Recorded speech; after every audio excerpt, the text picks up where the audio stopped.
네, 안녕하세요. 도사 이승태TV의 이승태 변호사입니다. 이번 사건은 화재 사건인데요. 산불 우리가 굉장히 크게 났었잖아요. 올 초에. 근데 불 이렇게 내면 어떻게 돼야 되는지. 그러니까 여태까지 저희가 화재 사건은 원인 미상, 누가 불 낸 건지 모르겠다. 아니면 임차인하고 임대인 사이에서 뭐 전기적인 요인으로 불이 났을 때 누가 책임을 져야 되냐. 대부분 이런 거였다면 이거는 그냥 솔직한 얘기로 실화예요, 실화. 이분이 동네에서 잡초 태우시다가 바람이 세서 불이 옮겨 붙은 거예요. 근데 그게 어디로 갔냐? 원고 공장으로 불이 붙어가지고 내부가 홀딱 탄 거예요. 건물 창고까지.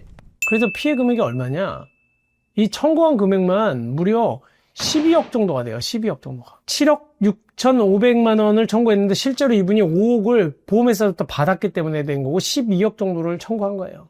근데 그 중에 판결 주문이 저희가 아무리 깎아도 6억 7천만 원 배상해 주라고 나온 겁니다. 그래서 제가 이걸 소개시켜 드리는 이유가 저희 의뢰인이 불 내신 거예요. 그래서 저희가 이거 어떡하냐. 대신 이제 금액을 최대한 깎아야 되는데 재산이 있으면 물어주시는 거고 못 물어주면 이제 결국은 뭐 그 개인회생이나 파산하실 수밖에 없죠. 근데 이분이 다 책임질 수 있으면 좋은데 감당할 수 있겠냐는 거예요, 이 금액을. 근데 이게 지금 사실은 원래는요. 손해액이 12억이 넘는다 그랬잖아요. 그러면 이분은 배상받아간 금액이 7억을 청구했지만 그리고 6억 얼마 받은 거지만 보험회사도 또 5억 원 정도가 남아있기 때문에 무상금 청구가 또 들어올 수도 있어요. 그러면 이분은 어떻게 돼야 되느냐.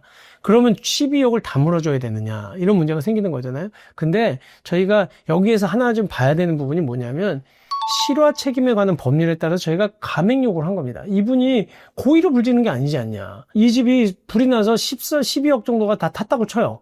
그러면 고의로 불 지른 사람하고 그래도 손해는 12억이고 잡초 태우다가 불이 나도 12억인데 그런데 그럼 12억을 다 물어주라는 거냐. 실화죄와 방화는 엄청나게 형량의 차이가 있지만 민사사건에서 손해배상은 그럼 어떻게 해야 되느냐. 방화로 내가 불을 지른 사람하고 이 정도 과실, 그냥 경과실이라고 봐야 되느냐, 중과실이라고 봐야 되느냐, 이 부분인데 그런 경우에도 똑같이 배상을 해줘야 되느냐. 이 부분에 대한 것 때문에 소개드리는 거예요.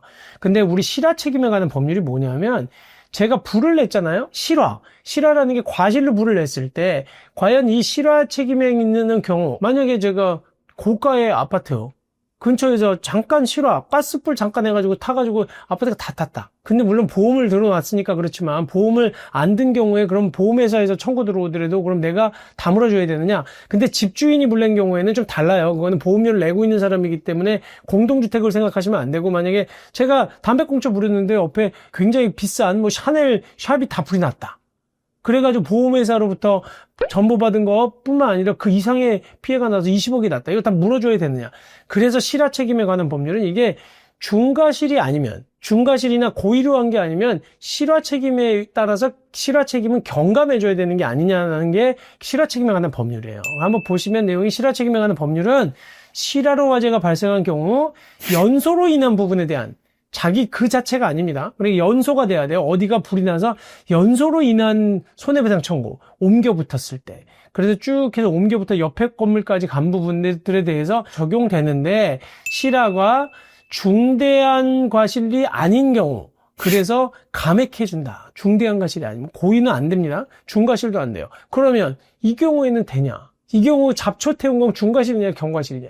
보기에 따라 중할 수도 있거든. 담배꽁초를 툭 던진 거는 그러면 중한 거냐 경한 거냐. 사실은 그거는 중하다고 볼 여지도 커요. 그러니까 만약에 거기가 금연구역인 곳에서 내가 담배를 피우고 끄지도 않고 던졌다 그냥. 그랬으면 그거는 거의 중과실이죠.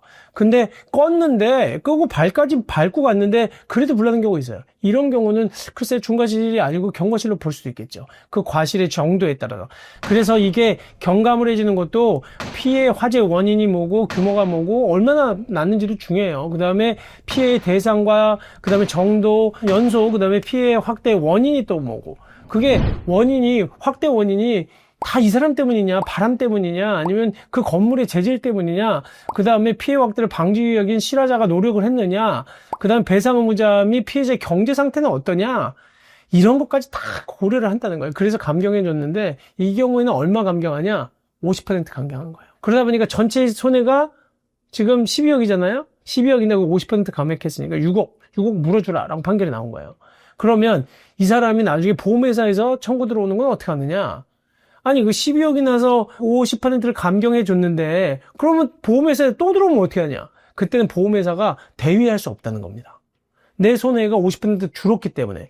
그러니까 이분은 실질적으로 6억만 갚을 수 있다면, 재산이 있다면 6억만 갚아주면 되는 거예요. 보험회사에서 일반적으로 구상이 들어오지만 손해액을 감경받았기 때문에, 손해배상 책임과 50% 감경됐기 때문에 보험회사도 구상할 수 없습니다. 그거는 왜냐하면 제가 물어줘야 될 책임 이상으로 구상해주지 못한다는 거야. 그러니까 그거는 손해보험사에서 물어줬는데 피해자는 12억을 받은 거예요. 그러면 다 받아간 건데 실질적으로 저는 물어줄 돈은 6억으로 한정을 받았잖아요. 그럼 6억 내에서만 주면 된다는 겁니다. 그리고 제가 뭐 감경받았는데 이번에 보험회사에다가 또 줘야 되느냐? 그건 아니다. 그럼 보험회사에 소송 들어오면 어떻게 되느냐? 이 판결문 내는 거예요. 우리는 여기서 50% 감경해줬는데 보험회사에 줄 돈 없다. 그래서 그 소송에서는 또 승소를 할 수 있게 되는 거죠. 이렇게 복잡한 구조가 있다는 거야. 아무것도 아닌 거에 대해서도.